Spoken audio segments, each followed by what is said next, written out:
Well, hello, everybody. This is another wonderful evening of the Four Guys Roundtable Show with Coach Jeremy, AJ Nitro, Darth Pat, and I guess me. All right. So, just me. What we'll be talking about today, everybody, is everything WrestleMania. Matches, ring attire, I don't know. Entrances? I guess so. Entrances, cheesy ones, great ones, dumb ones, interferences. I don't know. Just whatever we come up with. We'll be talking WrestleMania tonight, folks. If it's How's everyone doing? I'm doing well. But I was going to say, if it's in WrestleMania, it's in our podcast. Pretty much. So, no, I'm doing good. It's a Monday as we're recording this. So it was Labor Day today. So I was lucky enough to have off. My company closes on Labor Day, so that was kind of nice. How about you guys? Anybody have to work today? I worked. On call / I worked. So basically, yeah, on call means nothing. I worked. Right.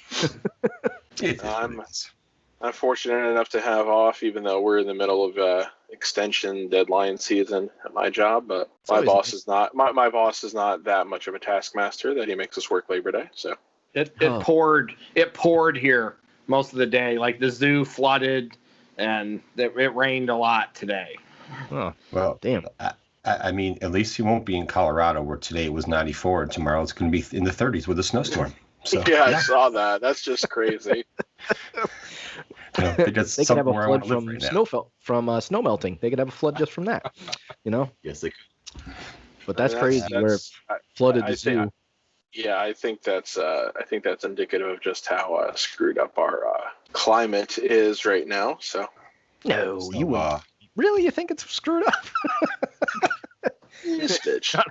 Yes, bitch. All I have to say is, whoever's living in Colorado right now better go to the store and get that good old green stuff because you might be in for a couple days. So I do have some friends who live in the Colorado Springs area, so I should probably ask them. Are they like hunkered down or anything like that sort, or if they've made the necessary preparations, if you will, for a freak September snowstorm. And just the only reason I say that is because, I mean, obviously that's an area where obviously they're going to get a lot of snow being it's in Colorado with the higher elevations and everything. But I've seen what happens when places aren't ready for kind of sudden freak snowstorms. And I'm thinking about anybody who's here in the Northeast area where Jeremy and I are. Remember the snowstorm we got in November 2 years ago?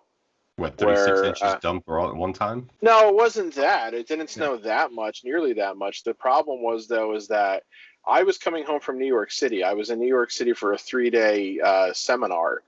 And on the last day, like, the snowstorm was coming in. And so I could kind of tell the instructor was kind of like rushing through it because while I was driving home, there were people who had to like go catch flights home because they were in from like way out of town. I mean, I'm within driving distance of New York City, but a lot of the people who were there were not. But this snowstorm just hit, and it took me 8.5 hours to get home on what's normally at worst a 2-hour drive. So it was crazy because it was like they just like weren't treating the roads or anything from like the entire path from New York City through, New Jersey and into Eastern Pennsylvania here. And, I heard people who were just here, like in my home area, who had it worse. Like one of my former work supervisors said it took him multiple hours to get home when his commute is like 10 miles. My older sister, I think, told me it took her like 6 hours to get home when she normally has a 15-minute drive. So it was just all kinds of insanity. So it's like nobody was prepared for it. So it's like, they prepared for September snow in Colorado? I don't know. It's a funny thing to think about. Yeah, it was just a freak storm, and it wasn't even ice, but it dropped in the way that the kind of snow that it was, it felt like you were driving on ice because it just packed and slicked like right away. It was not. I remember that snowstorm because I was at work, and my drive is 20 minutes, and it took me almost 2 hours to get home. Like it was just that bad. It accumulated fast too. Yeah, it was it wasn't a lot, but it was a quick accumulation. Because I think we only got like 3 to 4 inches or something like that. Well, But, I think we got more than that, or at least where I feel like there was more than that falling where in the areas where I was. But it just seems like everybody was, to use the an old dirty proverb, everybody was caught with their pants down. So, and I remember like the days afterward, like everybody was blaming everybody else, like, in terms of like within like municipalities and state governments and stuff, saying, oh, well, they should have been ready for this. Oh, no, they should have been ready for this. Oh, it was their fault. So, typical government bureaucration bullshit. So, Play ring around the rosy of whose problem this was, whose fault yeah, this was. pretty much. So I wanted to just make a quick comment about football because I have been drug into a football fantasy league, and Theo and I are both participating in this. And let's just say that I wasn't particularly going to do one, but because I was like, are they even going to have a freaking football season? I'm like, is it even going to happen with COVID and the fact that the NFL doesn't seem to be taking any precautions in regards to where they're going to that. Every team's going to still play at home. They're still going to play away. There's no bubble like there is in the NBA and there is in the NHL and women's basketball and the WNBA. Some teams are going to allow fans. So there's like, is there really going to be a football season? So I didn't want to do it, but my nephew messaged me, and then of course my brother messaged me, and I was like, okay, fine, I'll do it. So we had our draft the other day, and I must be either getting old or completely out of touch with football now because I know the players on the Eagles, and I know some of the famous players from other teams, but there was a lot of players out there, and maybe it's because the league is so watered down now too. I was like, who the hell are these fucking players like that I'm drafting? I was like, I don't even know half these guys anymore that are in the NFL, like, because either they're just simply no-name guys from teams that I know all the teams in the NFL, but I'm like, who the hell are these freaking guys that I'm drafting? Like these wide receivers and stuff. There's just so many players now, and that's where I know your knowledge, AJ, and knowing college football and stuff, knowing the players that are coming out of college and what they're going to be, where they're going to be from drafts and stuff like that. My favorite, just so you know, my favorite Coach Jeremy fantasy football moment ever. Oh, no. Okay. was the time we were doing a draft at my house when I lived in PA, and he was like, to our friend Brett, he was like, hey Brett, can I see your magazine real quick? And then he picked the player that Brett was going to take. That's my favorite Coach Jeremy moment. That and when you beat Pat that year, when you had like 2 wins and he was the number 1 seed and you beat him in the first round of the playoffs. Beat me in the first round of the playoffs by like 5 points for the week. And then the next 2 weeks of the playoffs, my team outscored every single other team. The 1 week where my guys that year had a bit of an off week. And I wasn't even thinking it was so much that they had an off week. That Jeremy just had a couple guys that just had monster weeks. That magazine moment with Brett was priceless. I'll never forget that because Jeremy knew exactly why he wanted the magazine. And Brett was like, fuck you, you just took my pick. Well, that's the problem. See, I didn't have a magazine. We didn't use phones for that shit at that time because there was none of that going on because fantasy football was so damn new. But yeah, go ahead, Pat. No, I was going to say, I thought the moment that AJ was going to make reference to was the moment where I think it was Jeremy picked somebody who might have been out of the league. He picked the wide receiver from the Atlanta Falcons. He picked David Boston with the first pick in the draft one year, and we were like, "What the hell is going on here?" I thought there was a year that somebody picked Peerless Price when he had been out of the league for like 2 years. That wasn't Jeremy. I think that was one of Bobby's, one of those guys' buddies. Okay. I mean, I remember picking Peerless Price one year when I was trying to do it without the benefit of a magazine. He was still good that year, but I think that was also the first year that he started to suck. No. and I picked him as like my second wide receiver. So Jeremy 100% picked David Boston with the first pick in the draft. Yeah, I don't remember that, but that's funny. I couldn't even tell you who David Boston is anymore. He was wide receiver. Well, that much I know. Former suck eye. Yeah. It's just it's one of those things. Like my drafting's gotten better, but I'll tell you what, my team always sucks because I don't pick like based on the league. I should pick differently, and I did this year. I picked differently because the league that we're in you picked the Cowboy. is very. What's that? You picked the Cowboy. Whoa. I did pick a Cowboy. Yes, I know, surprisingly. But you know what? Dak Prescott, regardless of how I feel about him, he gets fucking fantasy points. He is solid for fantasy points. So I'll suck it up and I'll pick a Cowboy. Yeah, I adopted a our strict league- no Cowboys, no Eagles policy a number of years ago. So Mine's I no. used to have that policy. now I honestly don't think I care that much, just because the Giants have been not for fantasy. so pathetic for so long. But On Saturday, when I was at work, I rang a guy up and I signed him up for rewards, and he was from Philly, and he had a Dallas Cowboys face mask on. I'm like, oh boy. I was like, I bet you get some shit there. He's like, I represent. yeah, you represent all right, buddy. I thought of you, Jeremy. As I was talking to him, I thought of you, Jeremy. I How bet. much shit was thrown at that guy. I think I've made mention once. I don't know if I've done it on the air, but a guy I used to work with who rooted for the Phillies in baseball and the Cowboys in football. You did. Yeah, and again, it's just I don't get that, because I root for, again, the New York teams, and they all have, for the most part, there's rivalries between New York teams and Phillies teams, obviously between Giants and Eagles, but the Mets and Phillies are rivals, even though I'm not a Mets fan. But Rangers and the Flyers, I don't really know so much about the Knicks and Sixers, but anyway, it's like there's always that natural animosity between New York fans and Philly fans.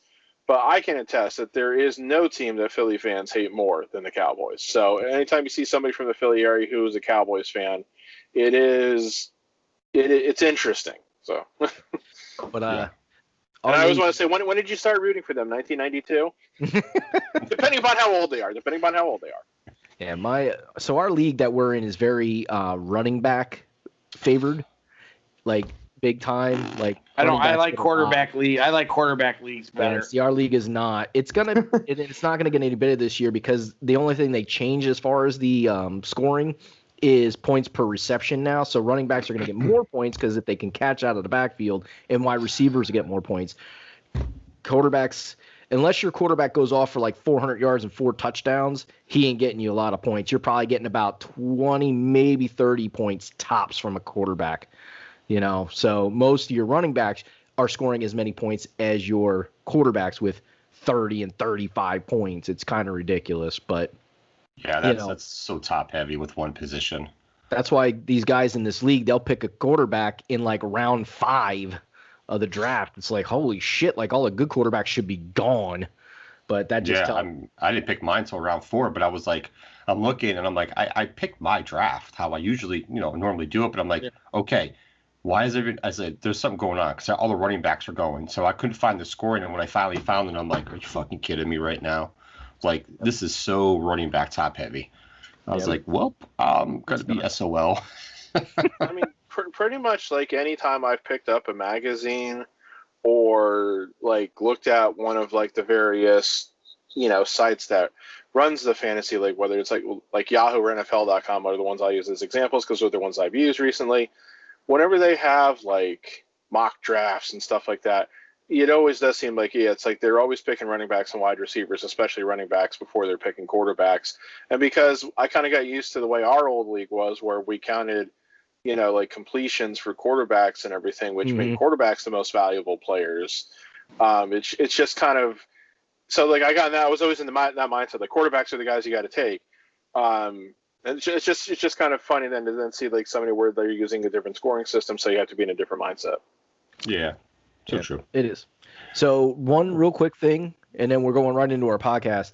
I'm a little saddened because I did see the Flyers on this past Saturday, lose in Game 7 to the New York Islanders, which was very sad because they played so hard to get back into that damn series, and then they fucking choked it big time by losing 4-0. Colorado did the same thing. They were down 3-1, tied Dallas, and they were actually up 3-2 in the third period of Game 5 or 7, and the game went to overtime, and they lost.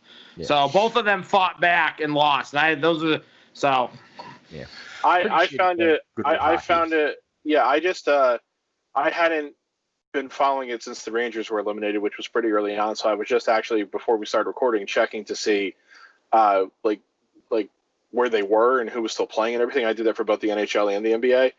And I'm like, the Islanders against Tampa? And I'm like, okay, where did these teams finish in the regular season? And Tampa was like second or third best in the Eastern Conference in terms of points. And the Islanders were like eighth. And I'm like, oh boy. Like, so on those grounds alone, as much as I don't like Tampa because they've been a pretty big rival for the Rangers, like I'm kind of hoping Tampa wins. I don't want the Islanders to win. So I hate the Islanders. All right, then. It is time to get started with this podcast and get a little crazy with some WrestleMania stuff. Before we do, though, we want to jump in and say thank you to all our fans that tune in each and every week, whether you're catching this on YouTube, you're catching this on iTunes podcast, you're catching it on Stitcher or Spotify. We do greatly appreciate you always, as always, tuning in and listening to us because we're here for you guys. We're here for ourselves, the bullshit, entertain you guys. If you are catching us on YouTube, though, make sure you are turning on those notifications, subscribing to the channel, giving this a big thumbs up so that we know you're enjoying the show. And if you're catching this on iTunes, make sure you're dropping us a rating so we can climb up there. And we want to give a special shout out to our United Kingdom listeners. We have people that are listening in the United Kingdom. Yes. So we are getting known around the world a little bit. So thank you guys for tuning in, or females, whichever it may be that are tuning in even in the United Kingdom. We do appreciate it, and we hope you're enjoying the show. With that, just a sec, I almost forgot. You can catch us on Twitter. On Twitter at 4 Guys with a Z Roundtable, and also make sure you tune in to the end of the show and catch the Mount Rushmore of WrestleMania, which is going to be our favorite matches of all times from any of the WrestleManias from 1 to 35, because 36 is coming up. Oh, no. 36 is already gone. I'm one behind. Oh, that's right. 36 was not, that was right, because nobody actually went to see that. That's why I forgot it even existed, because it really didn't, in my opinion. But anyways. It happened this year, so therefore it automatically sucked. Yeah. So 2020? What was that year about? I forget already. We're going to jump into, the first thing that we're going to talk about, everybody, is we're going to talk about how would you compare and contrast the first 20 years of WrestleMania to the current WrestleManias. And I'm going to kind of start off a little bit, but I'm going to let our two more of our historian WrestleMania guys take a little bit more lead on this one. But we're going to make sure that we don't go too crazy with too much history of it. And that is, I really think when I look back at the early WrestleManias, they were more about celebrities, like getting celebrities involved to really make WrestleMania this big show, like just over the top glamour, all this other stuff. I mean, you had Mr. T in the first WrestleMania. You had Lou Albano and Cyndi Lauper at one point in time involved in WrestleMania. You had there was the Show Tunes guy. Why can't I think of it? Was it Liberace? No, not Liberace. Yeah, I was right. Okay, Liberace. Yeah. Good, I was right with that. Liberace was involved in it. You had Muhammad Ali at some point in time. Regis Philbin. Regis Philbin, you said? Regis Philbin was... Yeah, he appeared at WrestleMania 7. He was like doing some like interviews backstage, including one with The Undertaker and Paul Bearer, where they started taking his measurements. Yeah.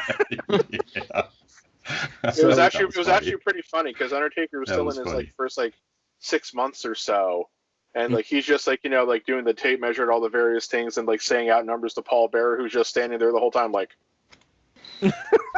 That weird face that he made, which I can't imitate that well. Where he looked like he was farting. If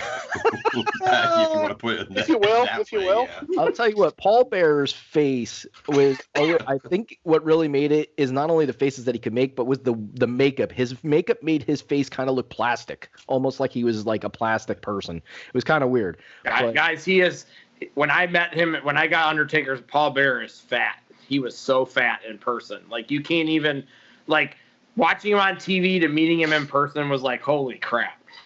Completely different. TV did not show the real thing. No, it did not. But, also when he first debuted, he got a lot bigger over time too. Like I remember he had fluctuations, and I think that was one of the problems, of course, that ultimately led to his death, unfortunately. But he was always a larger guy. Yeah. So that's kind of how I view the early WrestleMania, is like this big spectacle spectacle, get all the celebrities involved, whoever we can get to make people tune in to what we really want them to, and that is the wrestling itself, the characters that we have, the glitz and glamour of the actual WrestleMania event itself. And then it kind of turned into, now look at what the fuck we do. This is how crazy we are. Look at our spectacle. We don't need celebrities to come in. Maybe an opening act as far as like national anthem or something like that. National anthem, or maybe interlude with, Kid Rock. Those were I did not like Kid Rock's his mid WrestleMania show. I thought it was pretty freaking lame. But anyways, Kid Rock's lame, so he was better when he first came out, but that's besides the point. But that's what I feel like where it kind of changed. It's like now we're the spectacle. Now celebrities want to be here because we can help them stay in the public eye, maybe. So go ahead. It's almost like former wrestlers are now almost the celebrities, like The Rock and Stone Cold. Like those guys showing up now as almost the celebrities instead of actual celebrities. I think that former wrestlers and stuff have become more of the celebrities to some degree. Mm-hmm. True. Absolutely. So, Theo, you got anything you want to add before I kick it over to Darth, Pat, and AJ? No, kind of the same, in regards to it. And I think they kind of took it to another level with the entrances. They had, of course, wherever the theme, they started doing theme musics for all pay-per-views and WrestleManias, and they would usually have those guys perform at the WrestleManias who did the theme music. But they kind of, like you said, it was all about the wrestler. So then you saw the entrances, like the Terminator entrance. Triple H had some crazy ones, and John Cena come roaring out in a Ford GT 500 or 350, whichever one it was. Just like random crazy entrances, things that were cool, something that was over the top and off the wall. And then too, when they started going to the bigger venues, they made the entrances just more dynamic and city themed. They were trying to up it and make things more bigger as far as the scenery and how everything was. Everyone's viewing, the actual environment around you, not just everyone crowded into a 46,000 seat stadium and just having some basic WWE logo and just coming out of the entrance. They wanted to make everything grander and grander. Yeah, true. Yeah, and the match, everything changes, of course, but the matches and the type of matches they were doing and some of the stuff we got after a certain point, some ladder matches and some new types of matches and WrestleMania, things of that nature. But yeah, that's about it, really. Okay. So AJ or Darth, Pat, who wants to take it first? Who wants to take the ball first? I'll go. All right, go ahead, AJ. Come on, Joe. The WrestleMania rap by Men on a Mission was awesome. Sarcasm completely. I'm waiting for Darth Pat to comment on that. I just have nothing to didn't remember say or see in regards to that comment.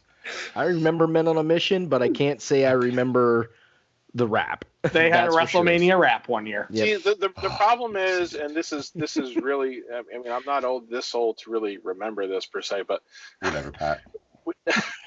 When everybody talks about like a special wrestling rap, I want to go way back to that the Wrestle Rock rap that the AWA did for one of their cards. You can still find that on YouTube. It's hilarious, and especially when you see Kurt Hennig and Scott Hall together. I don't know. Every time it says like a special wrestling rap, I think of that for some reason. I really don't know why, but yeah. Well, every time I hear about wrestling and some kind of music, it makes me think about Vince McMahon and the Rock and wrestling, and he looked like Disco Fever freaking Vince McMahon. That's the greatest of all time if you want to talk about terrible stuff that was done by them.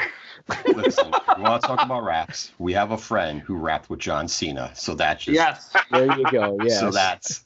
And that was at WrestleMania in Seattle, if I'm not mistaken. So true story. So one of our friends had a rap battle with John Cena.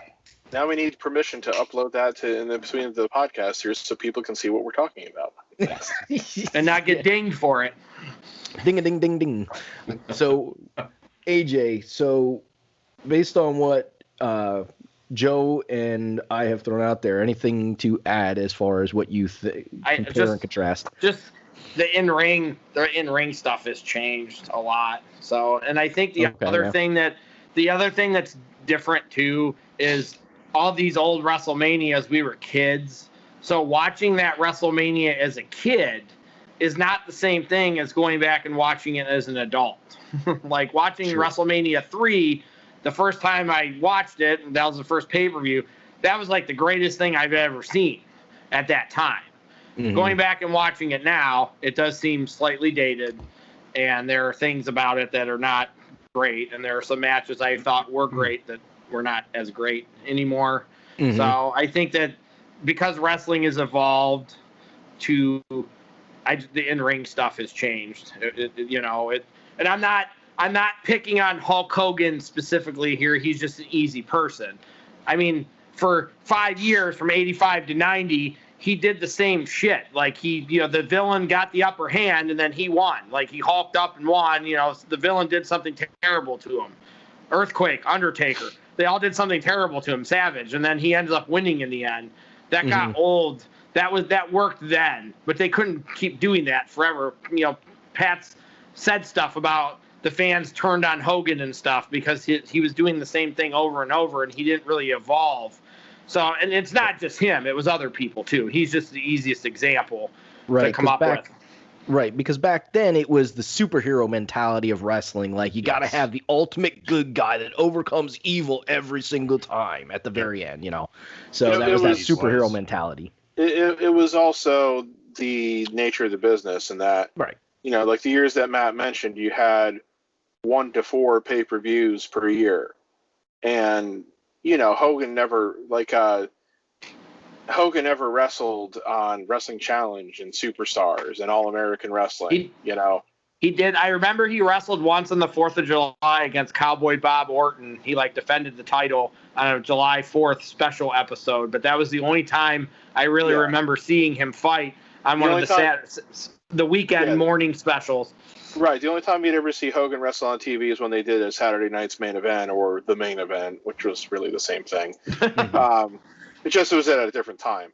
But as the nature of the business changed to more pay-per-views per year, and then the Monday Night Wars and everything, that's when Hogan had to start freshening it up. But so what AJ says is very true. And also back then on those Saturday morning specials, they wrestled jobbers all the time. So when you start having 12 pay-per-views a year and you have a show on Monday nights, you can't do that anymore. So you can't just fight jobbers. They were all the matches were guys who were relevant. So that's probably the biggest thing that changed. Really, everything is when they went to Monday Night Raw and they had TV and they went to more pay-per-views. They couldn't do all the stuff they were doing before that anymore.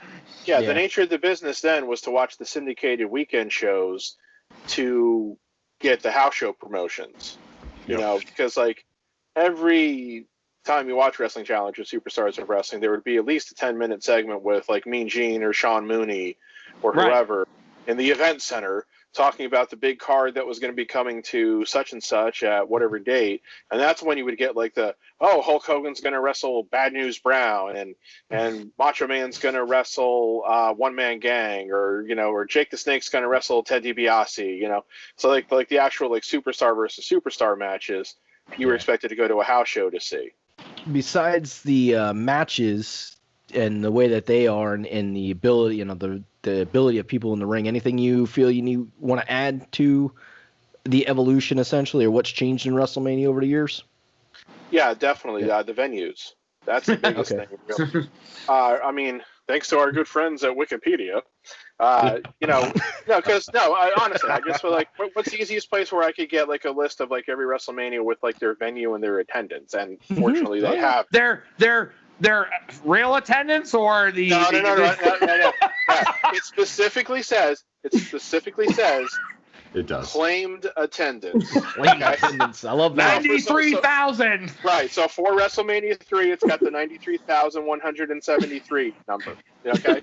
And for anybody, real quick, let me interject. For anybody who's doesn't understand what we're talking about, when we say the Claimed attendance. That means how many tickets they sold, not the actual number of people that actually showed up that day, because we've been to WrestleMania and you can see empty seats for sure. Yes. Definitely can. Continue, Darth Pat. Thank you, sir. Yep. So like you look at, I mean, because we said specifically the first 20 WrestleManias. Okay, so from WrestleManias 1 to 20, the only times that they did them in stadiums were WrestleMania 3, which was in the Silverdome, WrestleMania 6, which was in the Sky Dome, WrestleMania 8, which was in the Hoosier Dome, and then WrestleManias 17, 18, 19 were in the Astrodome, the Sky Dome again, and Safeco Field. So those are the ones that had like the huge attendance numbers. Everything else was in like a more traditional arena. Less than 20. WrestleMania 20, they went back to Madison Square Garden because they said, WrestleMania 1 was here, WrestleMania 10 was here, we got to go back to MSG. Right. WrestleManias 21 and 22 were in arenas again in LA and Chicago. But then starting with WrestleMania 23 and moving forward, with the exception of this year because of the circumstances, it's been in stadiums, Ford Field, the Citrus Bowl, Reliance Stadium, Georgia Dome, Sun Life Stadium, MetLife Stadium, the Superdome. So you mean the Silverdome? No, I mean the Superdome. I know what you're saying. It's the Mercedes-Benz Superdome. And Silverdome doesn't exist anymore. It's that was one of my favorite WrestleMania moments when Hogan messed up and called it the Silverdome. It was funny. But seriously, it's like that's like the biggest thing is that they made that shift. I mean, they were starting to do it before WrestleMania 20, but then they went back to arenas for a few years. But again, it's more than a decade now where it's been about selling out these big, huge stadiums. And like next year, they're scheduled to do it in SoFi Stadium, which is the new Rams Charter Stadium out in LA. It's in one of the suburbs, but it's LA. So Inglewood. Yeah, Inglewood. Exactly. No. Inglewood. But that's the whole thing is that they've moved from selling like out like your more traditional wrestling arena, which will hold somewhere between like 15 and 20,000, to holding the stadiums where again they're all about like all the attendance figures here since they went to Ford Field at WrestleMania 23, everything was above 70,000, and of course with AT&T Stadium a few years ago they said the attendance was 101 plus. So that's the big thing too, is that they still have celebrity involvement, like you said. It's maybe not quite as obvious, but they'll still have like the Floyd Mayweather or Maria Menounos or Snooki involved in matches. But I feel like the venue, because that leads to a lot more too. Like we talked about, like somebody mentioned the entrances. Well, when you have a much bigger venue, you can do these much more grand, elaborate entrances. You can have Rusev ride in on a tank. That was cool. I wish the tank would have blown up. You can have Triple H with like all like the big like Conan and King of Kings stuff that he's had done. You can have Cena with like driving the car into the stadium and then breaking through the glass, or the gangster entrance, or the one with all the guys, all the kids dressed up like him. Yeah, all the guys dressed up like him with and then doing the "You Can't See Me" and just all of that stuff is it just opens up it makes it much more of a spectacle. It doubled the amount of time for the Undertaker's entrance. Yeah. But I mean, it's the thing of it is, again, they were supposed to have done this year, they were supposed to have done this year's at Raymond James Stadium in Tampa, which of course has like the pirate ship, and obviously they had a lot of the marketing, like the promos, had all like that kind of like pirate imagery to it. Kind of makes you wonder how much they would have incorporated that into the stuff this year if they had been able to go through with it as planned before. That would have been cool, actually. Before this lovely pandemic ruined all of our lives. So. Supposedly, Mr. Owens wanted to jump off the boat. So he wanted to jump off the boat. Yeah. I mean, again, hopefully next year they can do the WrestleMania in that stadium, which is going to be pretty much brand new still, and hopefully they can make it cool. But so that's what it is. The venue just leads to it being much more of a spectacle. It's and like we said, with the changing in the business, the fact that you have 12 or more really pay-per-views per year, even though they're not technically pay-per-views, since if you don't have the network, why are you bothering? But they still obviously go all out to make WrestleMania stand out and make it feel more special than every other show. At least everyone, I feel like just about everyone in the last, like, there's always one or two matches at least, even if the WrestleMania was a stinker. Usually there's at least one or two matches that you can say, okay, this match was good, so it wasn't a complete, other than Lawrence Taylor one, which tends to fall at the bottom of the list of WrestleManias when they're ranked. Other than that one, most of the other ones have at least one or two matches where you can say, oh, well, this match, like WrestleMania 8, I didn't like a lot, but Savage and Flair kind of saved that WrestleMania. Yeah, there's WrestleMania 8 is the definition of a two-match card. the Savage Flair match and the Bret Hart Roddy Piper match. Everything else on that is very mad. There's a couple okay matches, and then there's a couple of really bad matches. So So I just WrestleMania 10 was a lot like that too. WrestleMania 10 was just Bret Owen and Shawn Razor, and everything else was pretty eh. Yeah. Bret winning the title at the end was nice, but. So I just want to wrap it up, and I want to say one other thing about the celebrities. The one other thing that I can say about celebrities in regards to WrestleMania is it's more about finding the celebrities in the crowd too now, like the actual celebrities that are there to watch the event, that are actually part of the crowd and engaging in the spectacle. Instead of being part of the spectacle, they're watching the spectacle happen. That's a which good is point. really, really cool. That's a good point. So it's a way to make them say like, hey, they're just like you. Yep. They're a part of the WWE universe, so yeah. All right. So that leads us into our Stumper question, which our good friend Theo has a Stumper question for us this week. And I'm hoping to God that I might know the answer, because that would be wonderful to know the answer to one of these Stumper questions. Okay. Since Pat is on Wikipedia, he's not allowed to click on anything to find it. I want to see your hands up. We'll keep them here. In a praying.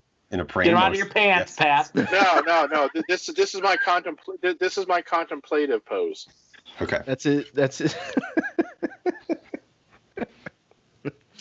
I had something, but I can't. I don't want to say it. I was waiting for it. I know. I'm not gonna say it. Or I'll do the Mr. Burns here. Yeah, I was gonna go with that, but I was gonna be dirty about it, so I'm gonna leave it go. Okay, on to the question. Which WrestleMania had 0 men's single matches? I do know the answer to that. I want to say, was it WrestleMania? I'm gonna take a shot. WrestleMania 14? Was it WrestleMania 14? I'll plug that in as your final answer. Yes. I have a feeling I was wrong. 14. Okay, evidently I don't know yet. I'm just waiting for the other two to plug their final answers. Pat didn't say anything, so I have a feeling I'm wrong. I'm a little concerned about that. He didn't make fun of you, so you he might didn't make be fun wrong. of me. I'm waiting for AJ to. I'll say WrestleMania 2000. I don't know. All right, Darth Pat. Since you said you know the answer, I'm waiting to see. Uh-oh. It was WrestleMania 2000. Oh, WrestleMania 2000. Yes, it was. I just guessed. That was a complete guess by me on that one. I pulled that one out of my ass. And that was WrestleMania, what, 20? That was 2000? 16. So that was it's off by McMahon 2. and yeah, so you were close. That's why I wasn't making fun of you. But that was the main event of the McMahon in every corner. Right. Yep. I think the only singles match in that WrestleMania was a women's match. Not even a good woman's match. I actually have Y2J, Angle, and Benoit written down because of the 2 out of 3 falls match where each title, Angle lost both titles. Oh, yes. So in separate falls. He lost both titles in separate falls without taking the pin in either fall. That match was really good too. So, and I don't like Benoit, but I'm gonna give the credit. That match was really good. Yeah. So the main event again was the 4-way elimination match with the McMahon in every corner. Corny. You had that, and it was also terrible because it was the first time a heel left WrestleMania as the champion. Mm-hmm. You had again like the Angle Benoit Jericho 2-fall match. You had the Edge and Christian Dudley Boys Hardy Boys not TLC ladder match, triangle ladder match. And then like the rest of the matches were Kane and Rikishi against the Road Dogg and X-Pac, China and Too Cool against Malenko, Guerrero, and Saturn. Mm-hmm. Al Snow and Steve Blackman against Test and Albert. The Godfather and D'Lo Brown against the Big Boss Man and Bull Buchanan. There really was a lot of Battle tag team matches there. Yep. Jesus. Yep, and then it was this hardcore title battle royal, which had pretty much everybody else who wasn't on the card. Mm-hmm. And then the women's match, like you said, it wasn't even again like a straight women's match in that sense. It was a cat fight match between Terry Runnels and the Cat, where Val Venus was the special referee. Yeah. And the funny thing about that too was the story, if you will, going into that match was how Fabulous Moolah had turned on Mae Young because she got all disgusted with all the Mae Young giving birth to a hand stuff and everything. So she turned on her best friend Mae, and it was just like it was one of those things where it was like, Jesus Christ, is Russo still writing this shit? I felt bad for Mark Henry being part of the whole Mae Young giving birth to the hand thing. I kind of felt bad for him for that because that was that was just terrible. God. I don't know how he got suckered into that.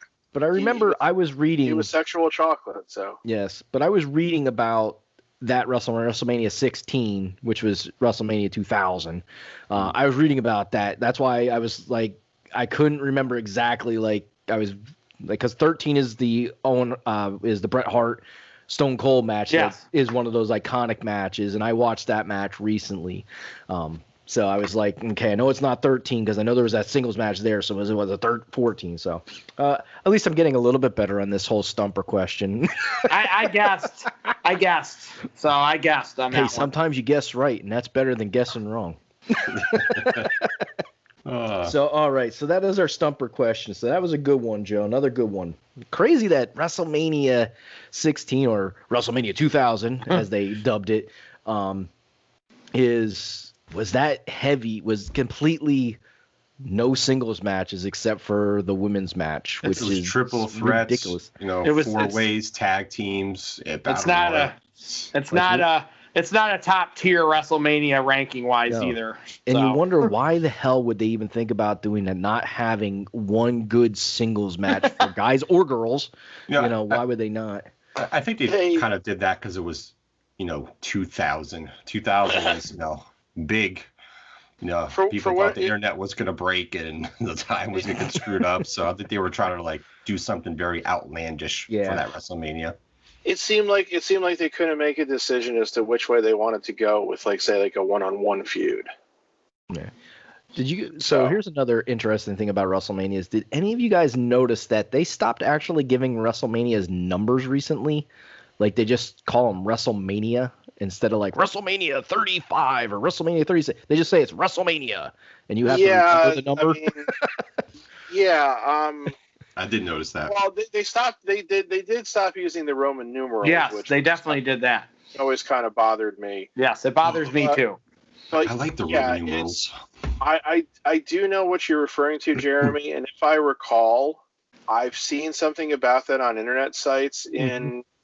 I don't remember how long ago it was, but basically the reason, and please start mocking this as soon as I say it, the reason why they've stopped referring to it by numbers, that they don't say WrestleMania 36 is coming up, is because Vince thinks that attaching the number to it makes it sound old. Yeah, and that's what I heard, and I think that's freaking ridiculous and hilarious at the same point. At the same time, come on, Vince. It makes it sound timeless. Nobody bitches that they're referring to Super Bowl 55 is going to be played this coming year. Yeah, nobody complains. Could you imagine to be calling the Super Bowl? Watch the Super Bowl. Yeah. Which Super Bowl are we watching? Right. Nobody complains about that. You have to have a way to identify it when you have something.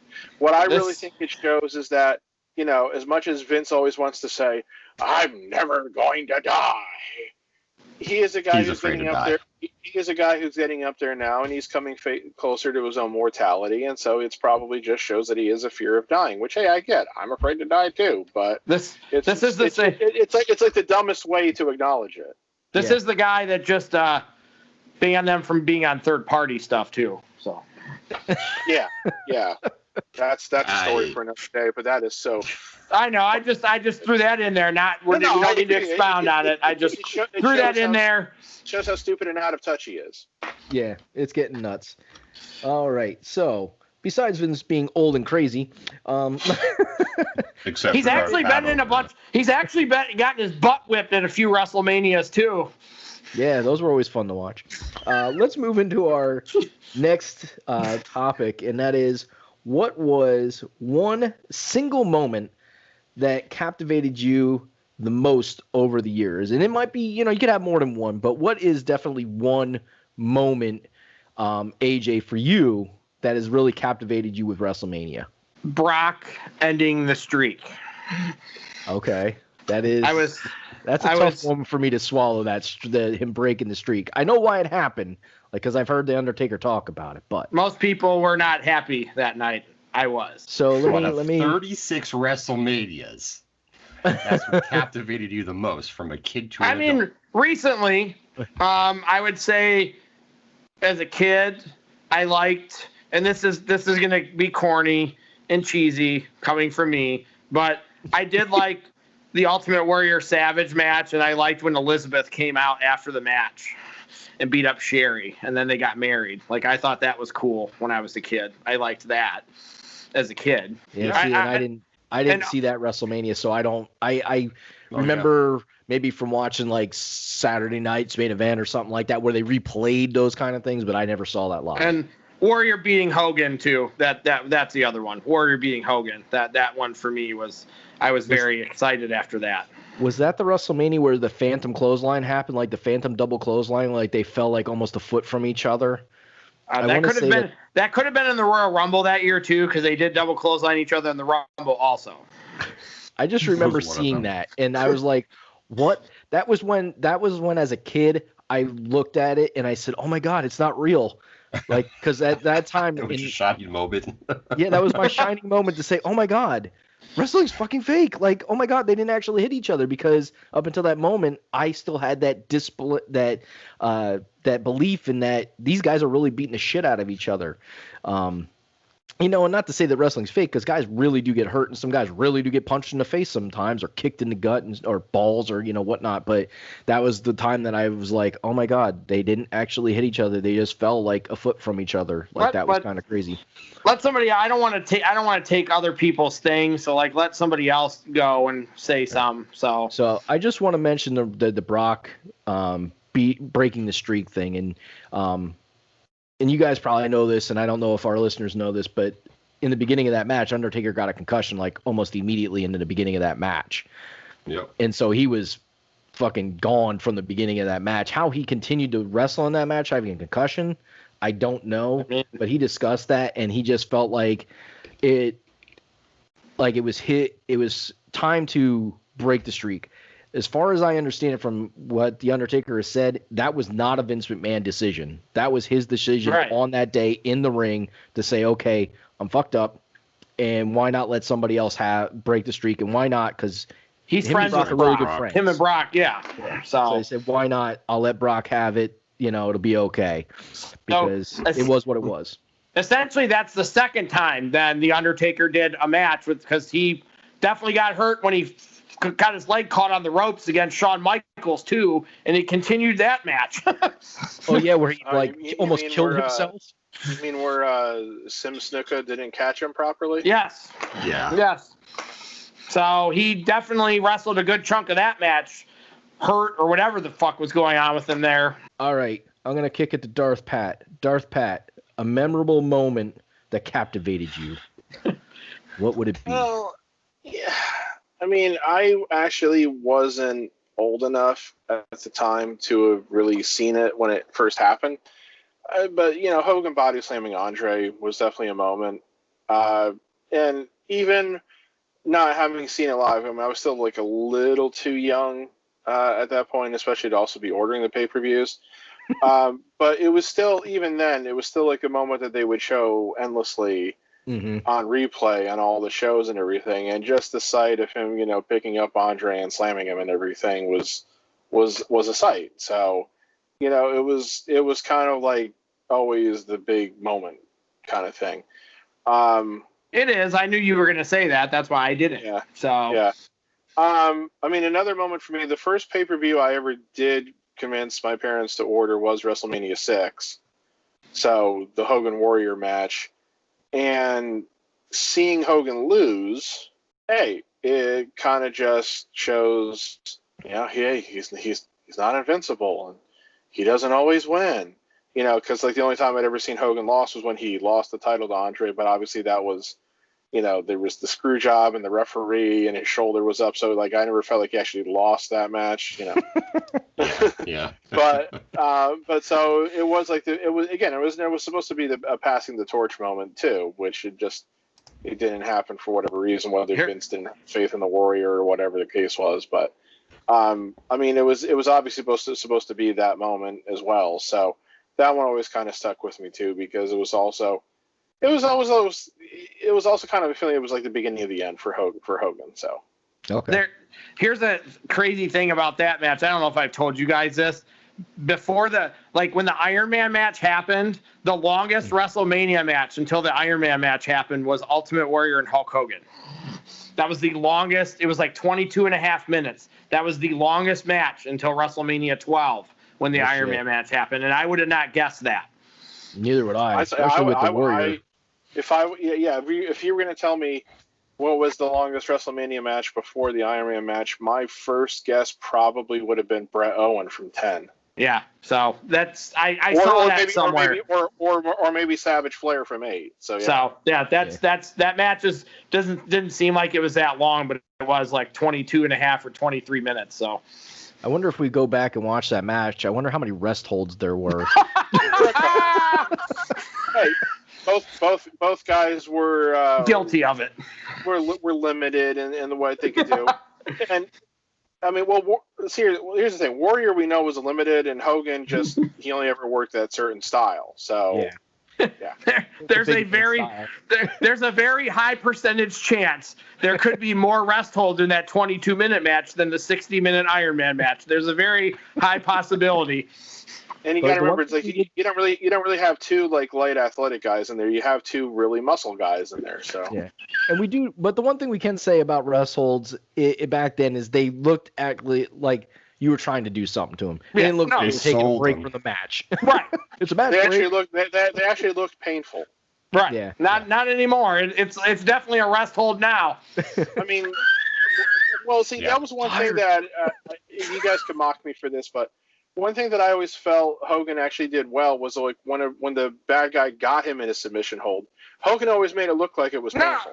You're right. I'm not going to mock you for that. That's something he was good at, definitely. Yeah. So. Yep. All right, Theo, what you got? All right, so I'm taking this captivating question in a different direction because it's just when I just think of that, I just think of it in a different terms. So. Being a kid watching wrestling, the Saturday shows, and watching the old NWA, WCW stuff as well at that time as watching WWF. I think what got me to watch in wrestling more was WrestleMania. And the captivating part is having something so grand. A first ever pay-per-view, showcasing the best of the best, how they advertised it as far as the WrestleMania went, and having the celebrities on there, people of celebrities singing the national anthem and other people being like in matches or whatever the case may be in some capacity. And just the way the cameras had it and you were able to really see the matches, and like I said in other podcasts, they sold things better. They made it a more true story in the ring. And in the 80s, it was all about storytelling in the ring, no matter how athletic you were or how athletic you weren't. So that whole style and just the commentary too. That's another thing we should bring about WrestleManias is the commentary. That's definitely changed over the years in regards how that's done. As far as commentating is concerned, because in the 80s there was Gorilla Monsoon was great, the other people who was with Jesse Ventura was great, and it was they had good banter back and forth, and I believe a lot of the guys you listen to in the 80s were very good at telling the story that was going on in the ring too. Absolutely. So for me, you know, that's me as far as captivating, catching me, making me invest into your show and making me want to watch WrestleMania the next year and see what you guys do. And then the following year. And then when you have certain guys you follow like Hogan, Savage, Warrior, the Hart Foundation, the British Bulldogs, the Killer Bees, Can-Am Connection, you know, some people that I liked growing up in that time, you know, makes me want to see if they're going to be in a WrestleMania and you know, see what's coming next. And unfortunately, I have to say, I was able to watch all of them for free because my dad worked with a guy who used to make cheater boxes for the cable boxes. So we get all the pay-per-views that, you know, that came out, and I got to watch them and HBO and Showtime and all that back in the day. And that's when I really, actually, kind of going off subject, but it's when I really started getting into boxing as well, because I used to get to watch all the boxing pay-per-views at some point. But yeah, I mean, for me, that's it's not like Hogan slamming Giant is like a historic event in WrestleMania. The Savage Steamboat match is a historic point. You know, Macho Man versus Ultimate Warrior, and when Ric Flair came over, there's a lot of good matches in the first 10 years of being a kid that, you know, captivate you to keep you watching it. I'm not really going to sing a lot of certain matches, a lot of different matches, a lot of different things that happen in that time frame that keep you coming back for more to see what's going to happen the next year. So that's what it kind of means to me as far as investing my time into your product. Yeah. And I can say for me, because I watched it, like, I did not watch WrestleManias when I was a kid. You know, my parents were not going to pay for that stuff. You know, nobody I knew got any of that. I remember going over to my uncle and watching like SummerSlam and maybe watching at Thanksgiving, a Survivor Series around Thanksgiving, right there on Thanksgiving weekend, because he had the cheater boxes too. Like, so we would occasionally we'd go over there and it'd be like it would be a Sunday, you know, when the wrestling was on, it'd be like, oh, and he'd always have it on. He wouldn't necessarily be watching, but he would have it on. So I would sit there and watch. I'd be like, oh my God, this is awesome, you know. And I can remember that because I was probably between 10 and 13 at that time. But for me, and that's why I remember like Hogan and all those guys wrestling, because I'd watch it on a Saturday and all that. But for me, what really captivated me and actually brought me back into wrestling, before I met AJ and became really good friends with him and started watching all the freaking time then, was really you had back. no choice with him, so. Well, it was for me. It was.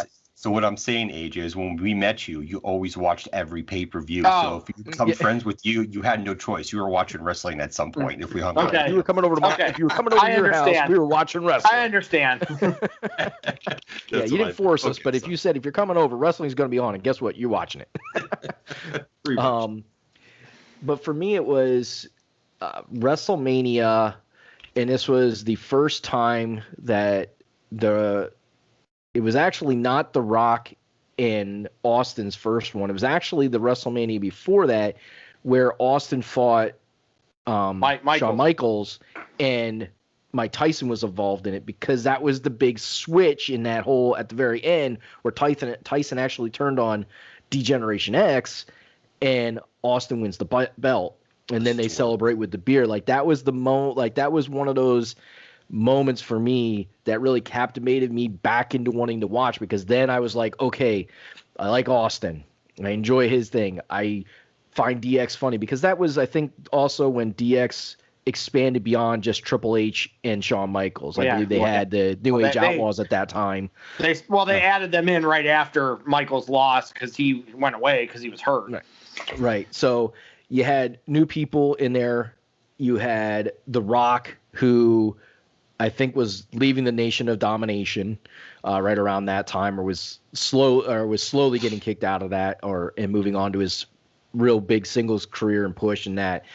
And I've always loved The Rock since the moment I saw him as The Rock, not Rocky Maivia, but as The Rock.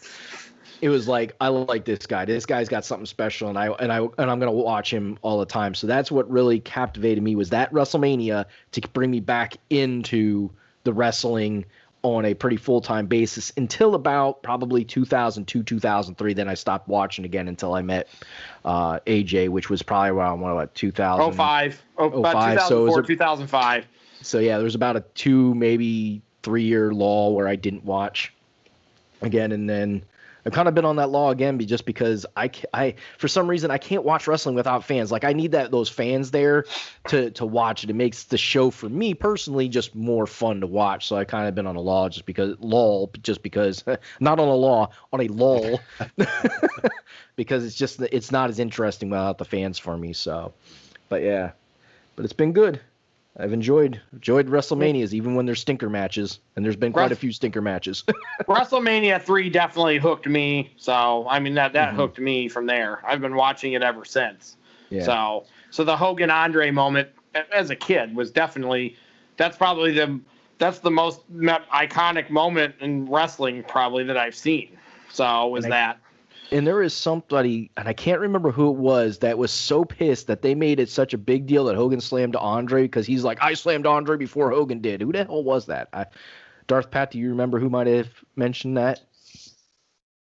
Was it Harley Race, maybe? Oh, God. I can't see him doing it. I can't remember off the top of my head. I think Hogan had actually slammed him once before WrestleMania 3, like when Hogan was in his first WWF run, and he was a bad guy being managed by Freddie Blassie. But yeah, there was for some reason I'm saying like Tony Atlas is in my head, but it might be him. I really don't. He was definitely strong enough to be capable of that. Yeah. I just remember somebody, maybe not necessarily upset, but like made a point to say, I definitely slammed Andre before Hogan did, and it became this big thing. Well, I actually just found an article on Cultaholic, which is a. Yeah, I know who that is. He has top 10 lists and stuff. Yeah, they actually have it 10 times Andre the Giant was body slammed before WrestleMania 3. Once was in 1972 by a guy named Strong Kobayashi. That was not him. Another time in 1972 by Butcher Vachon. Interesting. Here, 1978 by Harley Race. Okay, so yeah, it definitely was Harley Race that I remember mentioning that because Harley Race has got, from what I understand, has quite the pride ego deal going on. So, all right. Yeah. And then Hulk Hogan in 1980, like I said, Stan Hansen, the Wild Samoans did a double team body slam on him. Ken Patera and Bobby Duncombe did a body slam team on him. Kamala body slammed him. So a lot of people. Antonio Inoki, and then Otto Wanz. So then it really wasn't that big of a deal. it was, though, because without kind of going into the detail for each individual one of these, I don't think any of those other times happened in a WWF ring. It was all. Well, okay, the Hogan one did. The Hogan one at the Shea Stadium match in 1980. The other thing, too, is... But everything else was either Japan or AWA or Mid-South. Or Andre was a lot younger and a lot... more agile. He was a lot thinner. Yeah. Weighed a lot less than he did. 1972, 1978 Andre was not 1987 Andre in terms of his weight. So it still took, a lot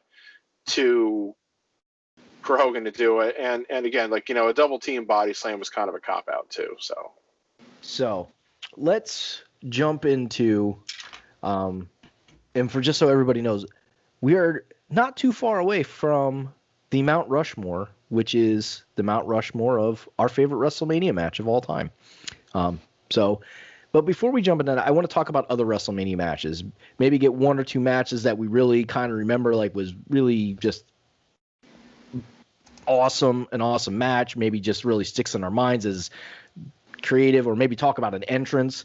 Like for me, one of the worst entrances I can remember is Triple H's Mad Max entrance. That was that entrance, as cool as it looked like it was going to be, I agree with too much of the bullshit theatrical stuff, and it was minimal on the actual I'm coming to the ring now. It was all the cinematic stuff that was before it was like, oh my God, they drugged us out freaking too long. Like now this is the Undertaker's entrance, and the Undertaker, all he does is walk to the ring and his entrance is long. You're making your entrance long because you want to show us a 10-minute vignette before you actually enter the ring. Thank you, because now I'm bored. But then on the other hand, you have his ring entrance, which was the Terminator entrance, which was really fucking cool. Yeah. With the freaking all the dead robot heads that he had that he held up. I mean, the one cool thing about the Mad Max entrance was the fact that for once in recent years, I actually thought Stephanie McMahon was really, really hot.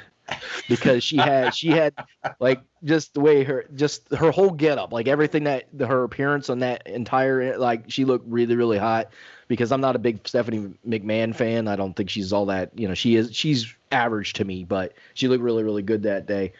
But there's been a lot of good entrances, and I'm sure we could talk about a million of them. But Theo, why don't you tell us like maybe one or two matches that really kind of stick out in your mind as far as WrestleMania matches that, or anybody can just throw a match in. Why don't we just go with anybody? Somebody throw a match out there and we'll just kind of talk about it. Edge and Foley in the hardcore match. Oh, I love that match. Foley lights the table, gets lit on fucking fire. Lita lit the table and he speared him. That was bad. That was some badass shit when that happened.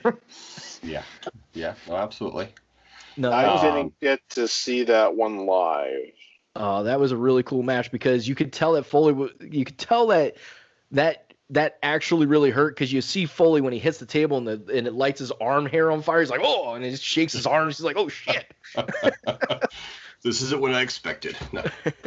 The first Money in the Bank. Specifically the first one. That's the one that Edge won. That's the one where Shelton ran up the ladder. That was cool as shit. So. Oh yes, I remember that. Yep. A lot of the Money in the Bank matches were good. I remember Shelton. I very much remember Shelton running up the ladder because I was like, holy shit. Yeah, because the one ladder was on the ropes. Well, yeah, the one ladder was standing up in the middle of the ring. The other ladder was against the ropes, was on top of the ropes, as well as in between, like, the rung of one of the ladder in the middle of the ring, right? That was fucking nuts. I think the year after that is when Mr. Kennedy did his, like, Green Bay drop thing on Hornswoggle off the ladder.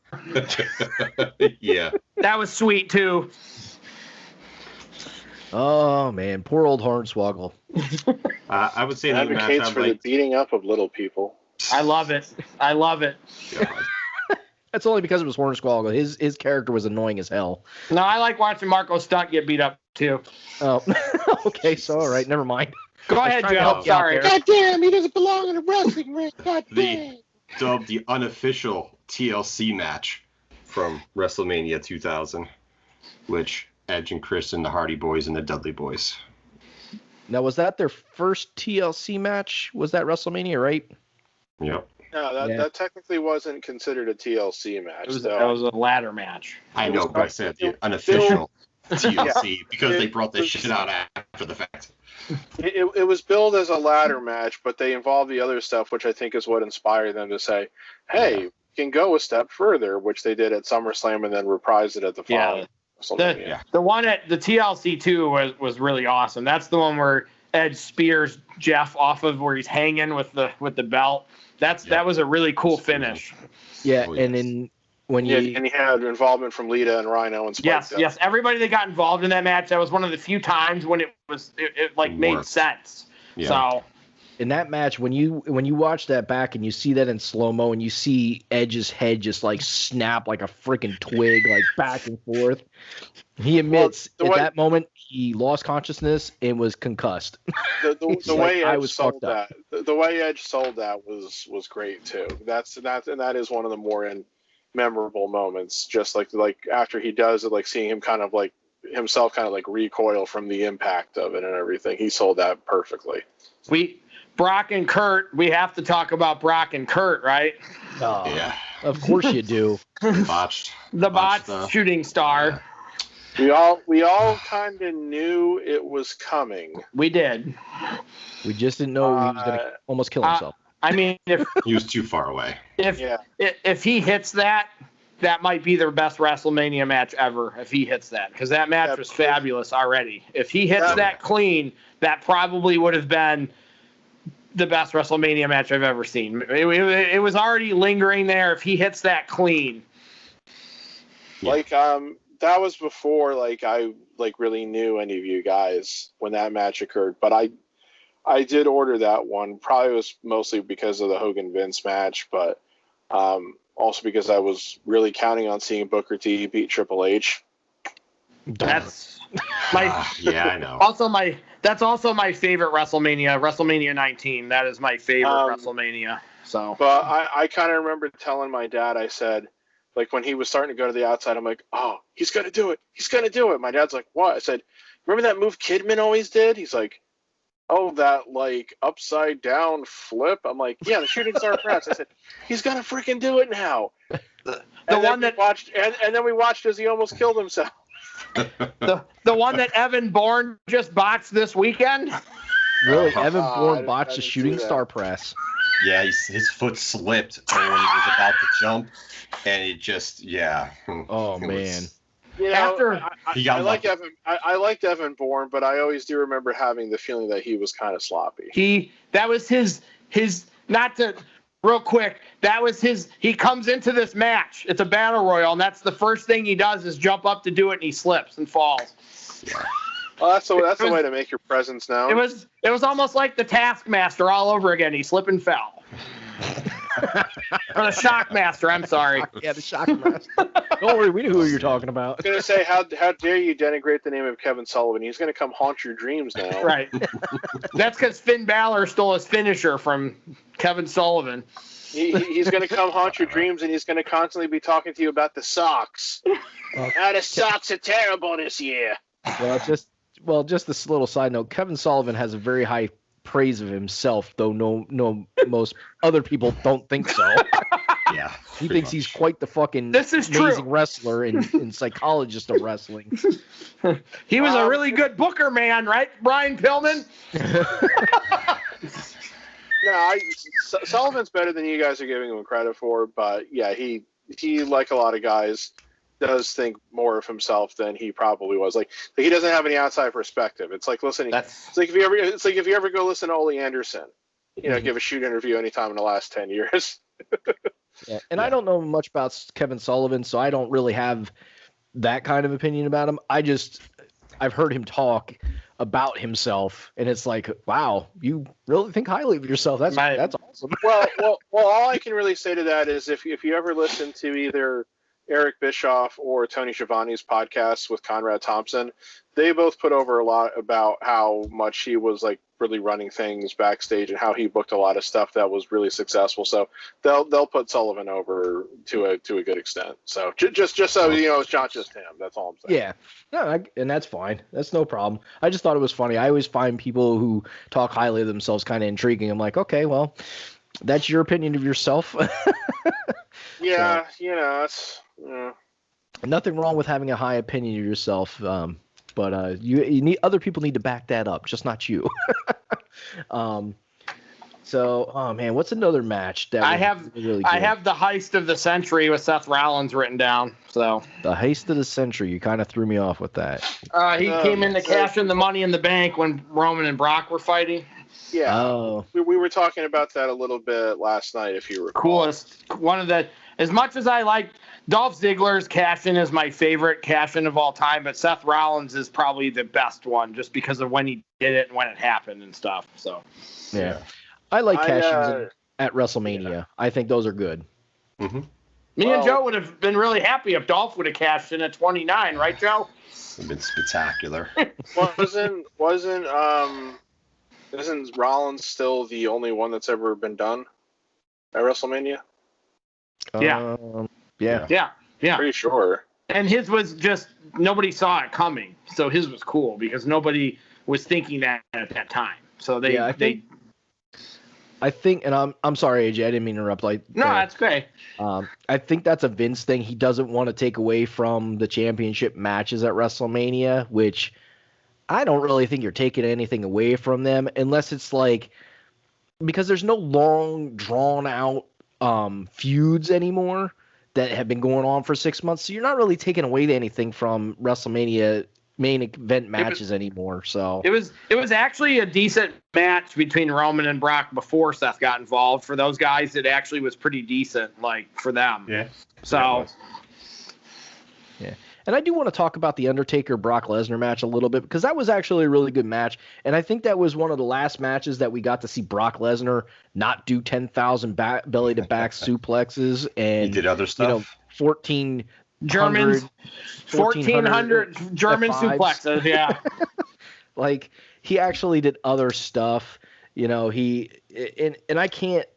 I'm sorry. Like, I know, AJ, you love Brock Lesnar, but I cannot get over the fact that he essentially, people criticize John Cena for having the 5 moves of doom, but yet Brock Lesnar has fucking 2 moves. He literally does 2 moves and punches and kicks. But like, what the fuck? That's Brock Lesnar now.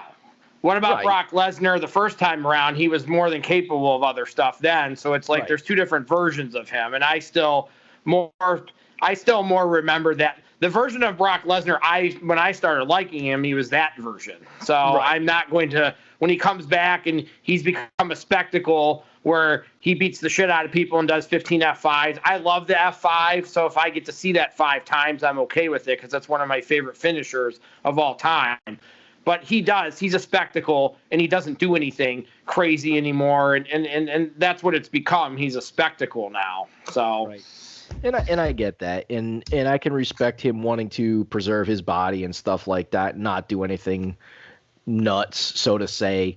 I just wish we'd see more out of him. I mean, he did almost die at WrestleMania one year, and he probably thought better of stuff from that moment on. So, Yeah. Well, I mean, my forehead was not a good idea. we never did get a second attempt at the shooting star, so. I mean, No, you have to admit, Vince though, he did wrestle. God, I can't speak. He did wrestle pretty well in the Royal Rumble. So, I mean, he did some F5 and stuff, but, some of those guys actually, he did some things in there that made him, he did some work. Didn't he jump off Big E's back and clothesline? That was cool. Like, he did a couple of cool things. So yeah, he did something a little bit out of his normality. I think Vince tells him, go out and do this. He's also fallen into the Vince pigeonhole where he's like, this is all you're doing. Go out and do this, and that's it. Just like Vince did to John Cena. Yeah, Vince did that to Cena for years. Just go out and do this. And then Cena eventually said, screw you, Vince. I'm fighting Kevin Owens, and I'm fighting CM Punk. I can't just do the 5 moves of doom anymore. I need to be able to do other stuff. And Cena did. He expanded his repertoire by quite a bit when he had to fight those guys. The famous are off the top rope. The not so good drop kick that he does. It's not very. It's okay. Because he kind of drop kicks guys in like the chest stomach area. But it's Cena. It's one of those things where you watch matches over the year, WrestleMania matches, whatever matches you want to go to, and right, you are going to see essentially 5 moves that he does every match. But if you look at every wrestler, there are certain moves that they do every freaking match. It's just what killed Cena, and we've said this before, is that he didn't go heel again. So people got sick of him being the good guy superhero, and that's when they labeled him, you only got 5 moves, you can't wrestle, all these other things, because he didn't go heel. And we know that's going to save Roman Reigns' career. We know that already, that it's going to save his career. We talked about that absolutely. His matches with The Rock were Cena's Rock matches with The Rock. The one me and Joe saw was pretty good. I think the one the year before The Rock won was better. But his matches with The Rock were pretty good. Like that two match group was pretty good. So yeah, absolutely. Yeah. And one of the other matches that really sticks out to me for WrestleMania matches is Rock Hogan. Like, that is, historically, when you look at that match, granted, it is not the greatest wrestling match by either guy on either end, because Hogan's limited. The Rock's only going to do so much because he's got his movie career, which he's not going to try and risk his, being. And, he also knows that Hogan's only going to be able to do certain things. But you look at that from a storytelling perspective on what they were able to tell with the limited moves and stuff. That match is amazing. Like in that aspect, being able to tell that story, what they were able to do, the fact that the crowd was behind The Rock at the beginning. The Rock loses the crowd. The crowd goes to Hogan, and they make that switch of who's going to win. Who's going to be the good guy, who's going to be the bad guy. It's a crazy ass match. The way they were able to carry the crowd throughout that match, regardless of the wrestling ability in that match. That's the crazy part about that, where wrestling doesn't just have to be all the crazy moves. It can be a limited amount of moves and limited type of moves if you're able to carry a crowd, which those two guys, regardless, have always been able to do, which is cool. Yeah, absolutely. Another match, a moment, I should say, is when the Hardy Boys came back and won the tag titles. Because there was people were thinking that the New Day were going to be in the match, right? Were going to be the other tag team, and then they come out to the stage, and then all of a sudden, here comes the Hardy Boy music, and the place went apeshit. Because we watched that pay-per-view at your house, Jeremy. That was WrestleMania 34 or 33, 33 or 34. One of the two. Because it wasn't 35, because we went to 35. Yes. So yeah. 33 or 34. I don't know. Somebody look that up. Yeah, we'll do that. But no, that was a cool moment because that had been in WWE in a long time, and just them being a tag team again, and the crowd went apeshit for them, and the stuff they were doing in the ring, like the old school shit. So it was a good moment in regards to one of the WrestleMania times. Yeah. I have Punk Taker written down from when me and Joe went, because that match was really good, and I don't necessarily love either of them, but that match may have been the best match we saw that day. Yeah, that was a good match. It really was. They went over 20 minutes in that match too, which is kind of crazy. Yeah. 33. It was 33. Thank you, there, Darth. That's the one where Zack Ryder won the IC strap too in that ladder match, and I was okay. That was 32. Oh, because I was pissed after that one, I remember. I know, and you and I were both big Ryder fans too. But Owens was in that match, and I was mad because Owens didn't win. Yeah, and there's a guy pushed so hard to get himself to the top, and then when they gave him a shot, he shit the freaking bed, just oops. Yep, this is why we didn't push you. Sorry, son. Now he's in AEW. Huh? Zack Ryder. I don't remember Zack Ryder ever shitting the bed. I remember him winning the Intercontinental title at WrestleMania and then losing it the next night. They never had any faith in Zack Ryder. I mean, he was not. I liked him, but I don't think he's anything special at this point. So. Well, and what I mean by shit the bed is that he couldn't. What push they did give him, he couldn't take any momentum and make that into something bigger. They never really gave him a push, so.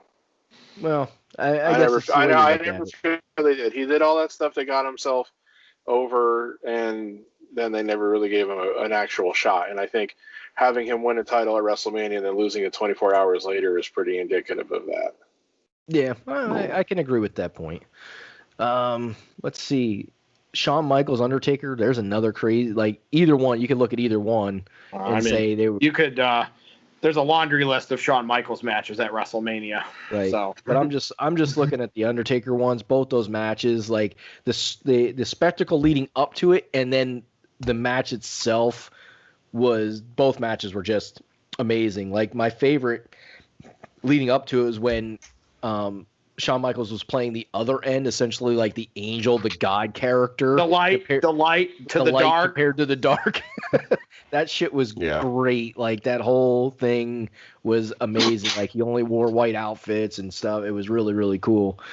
And those were really good matches, Another moment with Michaels would be when he was like, "I'm sorry" to Ric Flair when he super kicked him and he had to retire. So that was pretty cool when that happened. So Emotional aspect of that whole story. When I think of Shawn Michael matches at WrestleMania, I always think of the WrestleMania 6 match of the Rockers against the Orient Express. Sure you do. I'm sorry. That's a lie. I meant the WrestleMania 7 match against Haku and the Barbarian. Their WrestleMania 5 match against the Twin Towers. I mean, those are the not good ones. So all the rest of them are great. So his WrestleMania 13 match. What WrestleMania 13 match? Right, he was wrestling losing his smile. Jesus Christ. Hey, you guys have been dominating this segment. I'm going to throw a few things in there, all right? Well, I'm glad you're throwing some humor in here because Jesus. That in there. What'd you say, Joe? I said Bret Hart versus Piper. That was good. That was a good match. I mean, Bret Hart's another guy that. Bret Hart didn't really have bad matches at WrestleMania either. Like, Bret Hart had good matches. Like, when did Bret Hart have a bad match at WrestleMania? With Vince? Well, yeah, but that was, I mean, that was just about, like, some kind of, like, belated retribution for Vince, you know. Yeah, but, like, that the was first a stupid thing to happen. That didn't need to go. It's because Bret can't take any bumps. I mean, so. Yeah. I know. But like the first half of Bret's career, it's like he was in 2 battle royals, and then the Hart Foundation had what I think was like a 30-second match against the Bolsheviks at one. So it took them a while before they started using Bret at WrestleMania properly. But once they did, he put on good matches. Obviously, I mean he had at least 5 again, like the one with Piper, the one with Owen, the Iron Man match, the Austin match. I think I skipped over one, but I can't remember which one it was now. He made Piper work, too. That was probably the most I've ever seen Piper wrestle in a fucking match ever. Yeah, and what was also significant about that, which I don't think a lot of people realize, is I think that was the one and only time Piper was ever pinned in a WWF ring. Like, Hogan Hogan didn't even ever pin Piper. Piper would always get DQ'd. So, I think that's right. So that tells you something, too, because Piper was, at that point, I mean, his career was really winding down, and I think that was kind of like the end of his last like full-time run, really, unless you want to count WCW. But he kind of had so many stops and starts there too. I don't know if you'd ever consider him full-time in WCW, but for him to say that, like, okay, I'm going to let this guy pin me, tells you what he thinks of the other guy. So yeah, was it WrestleMania? Did somebody correct me if I'm wrong or fix my thought here, but didn't Eddie Guerrero and why can't I think of his name? The Rabbit Wolverine. What's his face? Benoit. That was Benoit. WrestleMania 20. Yeah, that was the WrestleMania where Benoit finally won, right? Yeah, the title won from Eddie Guerrero.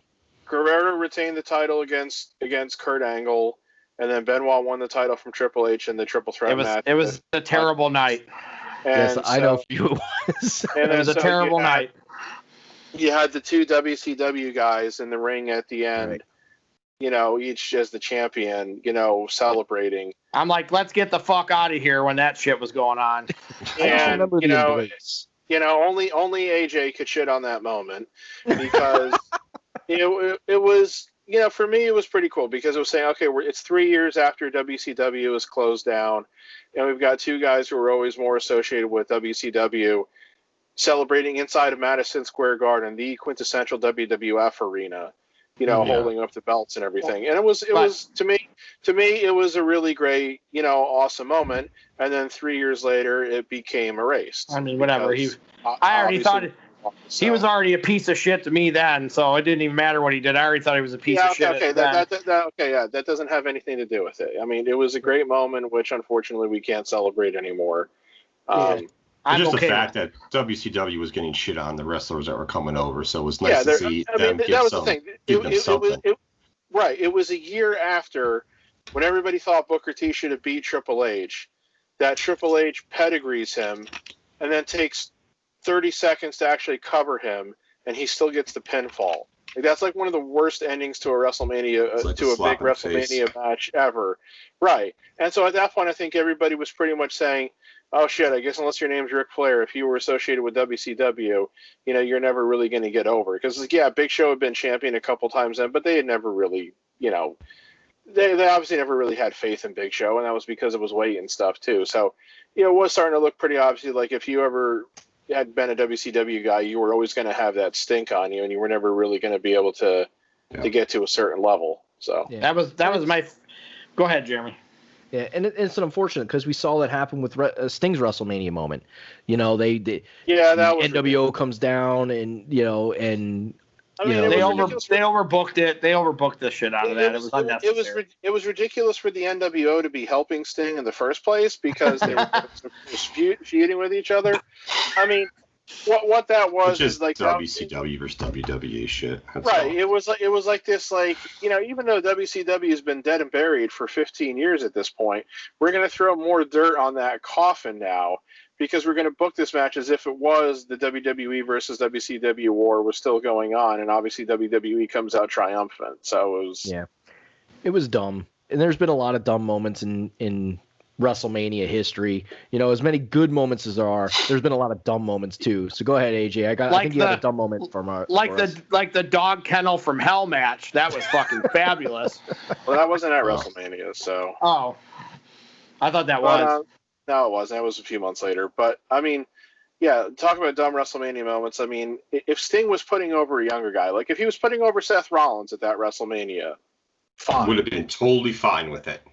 Losing to Triple H is really a big fuck you to Sting. It really is, and I still can't believe he agreed to come in and work a match that he was going to lose like that at WrestleMania. I still can't believe that.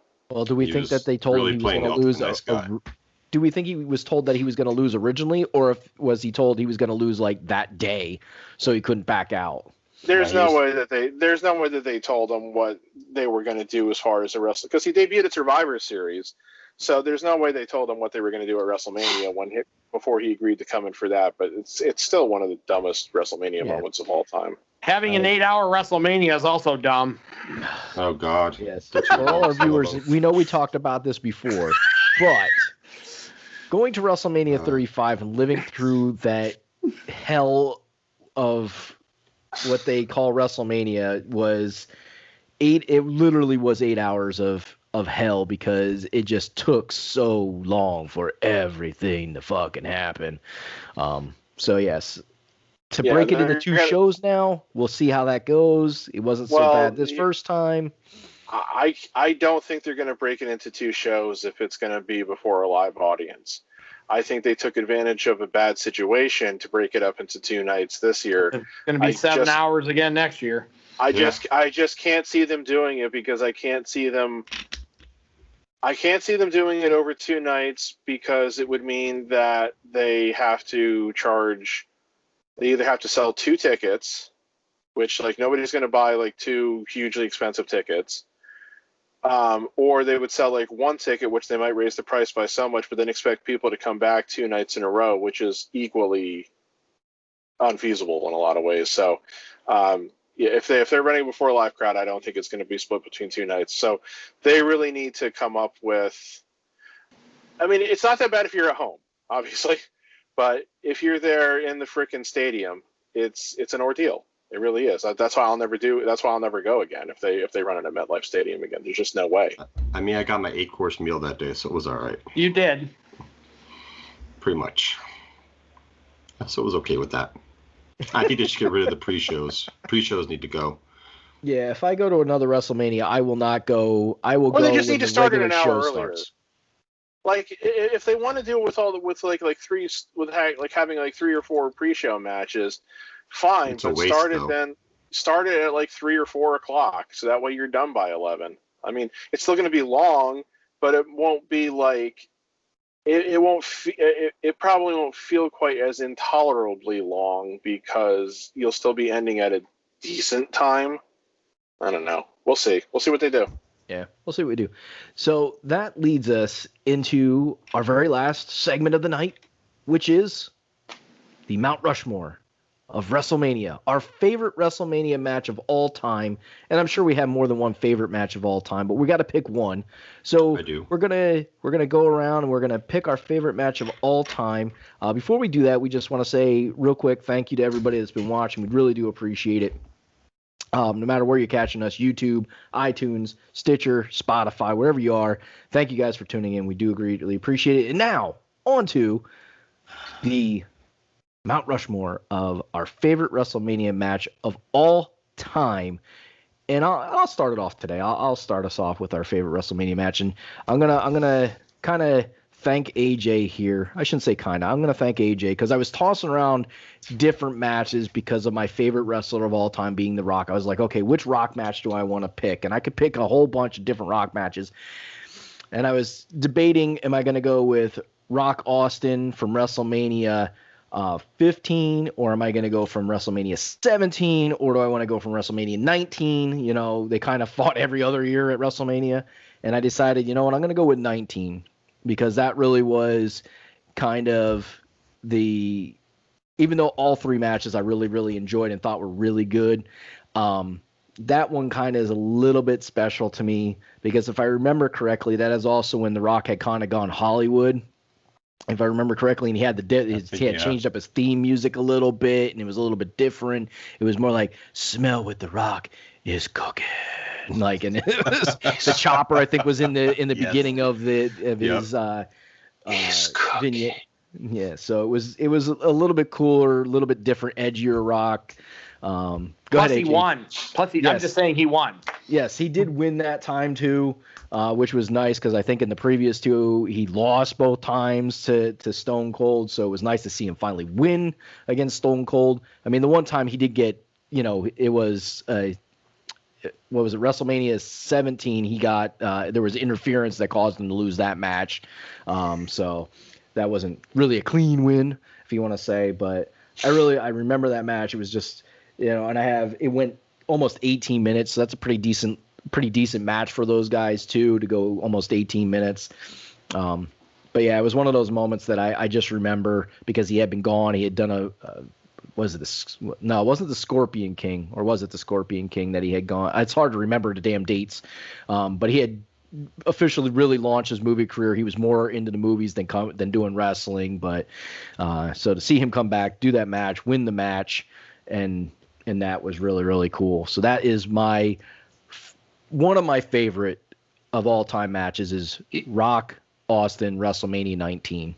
That's the one too where he put Stone Cold's vest on, and when he did the people's elbow, he did the double middle fingers.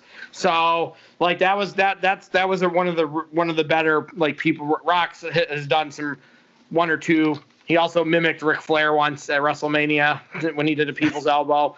So he's done a couple special ones at WrestleMania. So good match. I remember that too. Yes. All right, Darth Pat, I'm going to kick it over to you. What is your favorite match of all time, or at least one of your favorite matches of all time for our Mount Rushmore today? I mean, there's a bunch. I think they've all been mentioned in some way, shape, or form. But the one that I really think I'd have to go with is the Ultimate Warrior Randy Savage match from WrestleMania 7. The reason being is that WrestleMania 7, if you look at the card, that was kind of like the last or maybe second to last WrestleMania from like the early WrestleManias, where it's like, well, we got to have everybody on the card. So you end up with matches of, like, you know, Demolition wrestling Tenryu and Katao. 15 matches. Yeah, and you have Tito Santana against the Mountie and the Texas Tornado against Dino Bravo, just because, like, matches that had no storyline to it. Relevance. But it's just like, well, we got to get everybody on the card. You know, There were plenty of matches on the card that had storyline, of course, but like even Legion of Doom versus Power and Glory had a story because, you know, there was like a tag team battle royal to determine who was going to wrestle the Hart Foundation, and like Power and Glory pulled Legion of Doom out of the ring, even though Legion of Doom had already eliminated them. So, you know, it's like There was matches that had story, but there were too many that didn't. But Savage and Warrior have been a story that had been brewing for months because, you know, Savage, of course, kept saying that Warrior was ducking him for the title after Warrior had ended his feud with Rick Rude and everything. And, you know, like, Warrior, of course, very publicly refused to give him a title shot at the Royal Rumble, which led to Savage interfering in the match and costing him the title. So, like, they did, we're going to do the retirement match. So, I'm 10 years old. I still think that the stipulations mean what they say. And I still was a fan of the Ultimate Warrior, but I still always had a soft spot for the Macho Man, even though he'd been a bad guy for 2 years at that point. But they put on a match which the likes of which really I had not really seen, because I hadn't seen the Ricky Steamboat Randy Savage match yet at that point. And there was really no other match that I could think of that WWF had put on in the years in between that remotely measured up to that. So it was something to behold, really. And there was so much drama to it, because Savage goes and hits 5 consecutive top elbow drops on the Warrior and still can't get the pin. And then Savage has got this look on his face like, and you start feeling for him at that point, saying, oh my God, what's he got to do to put him down?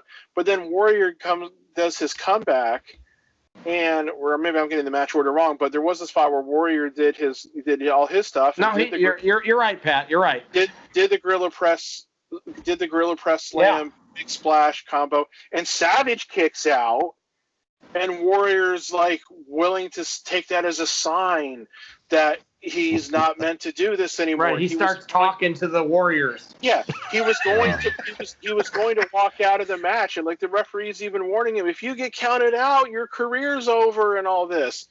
And then, but then like when Savage comes back to attack him, then like, he comes back and he's like, no, I know.